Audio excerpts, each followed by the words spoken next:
हमारे साथ में जुड़ रहे हैं सूर्य पब्लिक स्कूल के फाउंडर मैनेजर सुरेंद्र कुमार शुक्ला, जो कि लखनऊ हाईकोर्ट के अधिवक्ता भी हैं।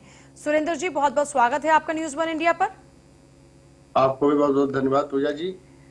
देखिए, सूर्य पब्लिक स्कूल को इतनी ऊंचाई तक आप लोग लेकर गए, मेहनत है, लेकिन सबसे खास बात यह है कि शुरुआत बहुत खास रहती है। तो किसका हाथ रहा इतनी ऊंचाई तक ले जाने में, चूंकि हैदरगढ़ जैसे क्षेत्र में सबसे भरोसेमंद स्कूल के तौर पर देखा जाता है इस स्कूल को? सबसे पहले तो मैं आपके इंडिया न्यूज चैनल को दीपावली की शुभकामनाएं दे रहा हूं, और उसके साथ पूजा जी आपको भी दीपावली की शुभकामना।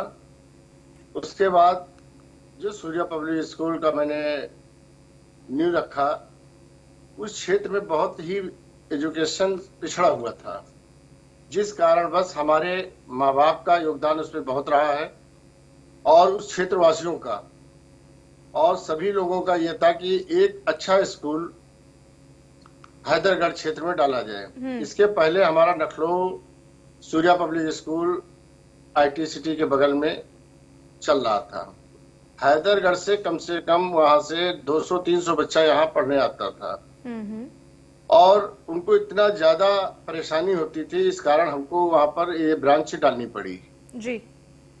इसलिए मैंने वहां पर इसके लिए मैं गया, और क्षेत्रवासियों का बहुत ज्यादा सपोर्ट है। हैदरगढ़ पूरा क्षेत्र बाराबंकी का हर पेरेंट्स हमसे जुड़ा हुआ है डायरेक्ट, और मुझको ये बहुत अच्छा लगता है कि इस वक्त वो एजुकेशन के साथ में अपने बच्चों को अच्छी शिक्षा तामील करने के लिए आए हैं जी।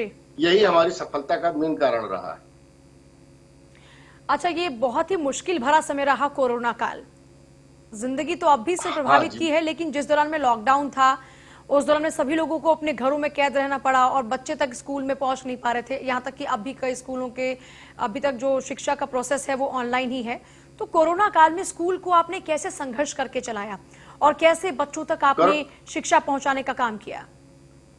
मेन कारण है कि एक तो हैदरगढ़ रूरल एरिया आता है जी, जिसमें काफी दूर दूर से बच्चे आते हैं, और उसमें संघर्ष कोरोना टाइम में बहुत ही ज्यादा करना पड़ता, क्योंकि वो तो सबके लिए था बिल्कुल। लेकिन शिक्षा के लिए हमने ऑनलाइन क्लासेस हर बच्चे को देने की कोशिश की।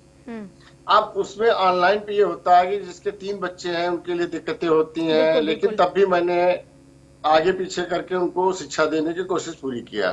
और टीचर को, क्योंकि हमारे लखनऊ शहर से सारी टीचर वहां जाती हैं, उनके लिए भी बहुत समस्या करके ऑनलाइन जोड़ना पड़ा है। बिल्कुल। ऑनलाइन शिक्षा देखकर पेरेंट्स, जब मैंने स्वयं खुद पूछा तो उन्होंने सोचा कि शिक्षा हमारे क्षेत्र में ठीक तरह से दी जा रही है, और लोग प्रसन्न भी हैं, और ऑनलाइन क्लासेस भी अच्छे चले हुए हैं।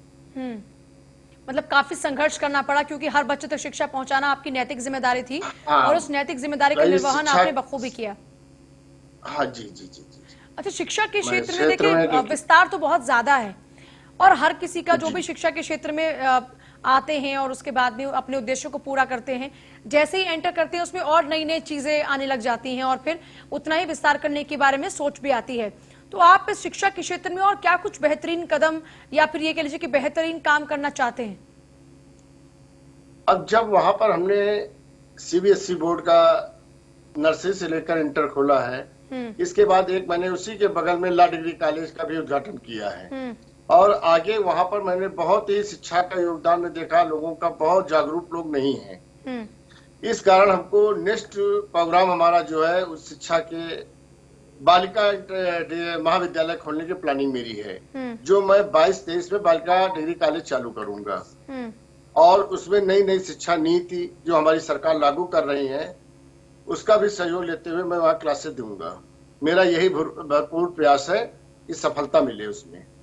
अच्छा, शिक्षा घर घर तक पहुंचे, क्योंकि आपने इसी कोशिश के साथ में प्रयास शुरू किया था कि इतना पिछड़ा इलाका है और वहां पर आप शिक्षित लोग होने चाहिए। ये ख्याल आपके जहन में कैसे आया? देखिए कि कभी कभी होता है, हम लोग भी गांव से ही जुड़े हुए हैं, बहुत नीचे स्तर से उठ के ऊपर आए हैं। हमने अपने बच्चों को शिक्षा दिया है, किस तरह दिया है, तो हम गरीब और अपने गांव क्षेत्रवासियों को मैं ये देखता हूं कि वो किस तरह अपना पेट काट के शिक्षा देना चाहते हैं, लेकिन उनको अच्छी शिक्षा नहीं मिल पाती है।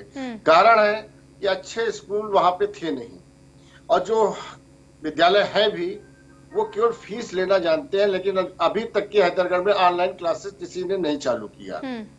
और जिस कारणवश हमने ये सोचा कि अगर शिक्षा क्षेत्र में अच्छी सी तामील दी जाए तो ग्रामीण में भी हर परिवार के बच्चे बहुत ही टैलेंट हैं, और वो इस तरह के बच्चे हैं कि हमारे यहाँ भी एग्जाम हुए हैं, नीट परीक्षा में सेकंड नंबर बच्चा लाया है।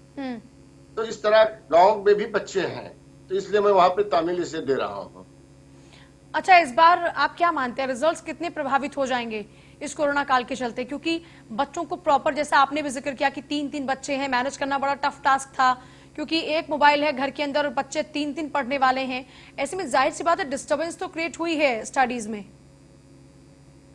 अब वो कोरोना काल में ये परिस्थितियां हैं कि जिसके 3 बच्चे, किसी किसी 4 बच्चे भी हैं, उनको मोबाइल प्रोवाइड कराना पेरेंट्स का। लेकिन हम लोग क्या करते हैं, टीचरों से कुछ क्लास नर्सरी से 5th तक की, और फिर 5th से लेकर 8th तक की, 8th से लेकर 10th तक की, उनको शिफ्ट बाय शिफ्ट कि अगर बच्चे उनके 3 हैं तो तीनों उनको क्लासेस ले सके।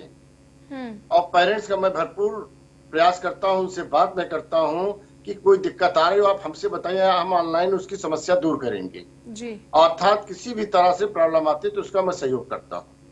हमारे यहाँ पूरा प्रिंसिपल स्टाफ, टीचर स्टाफ, वो अगर कोई बच्चा छूट जाता तो नेक्स्ट डे उसको कोर्स पूरा कराती है। सर बहुत बहुत शुक्रिया, हम लोगों का प्रयास रहता है वहाँ। सर बहुत बहुत शुक्रिया और बहुत बहुत शुभकामनाएं आपको, इसी तरीके से प्रयास करते रहिए। बहुत शुक्रिया आपका बातचीत के लिए।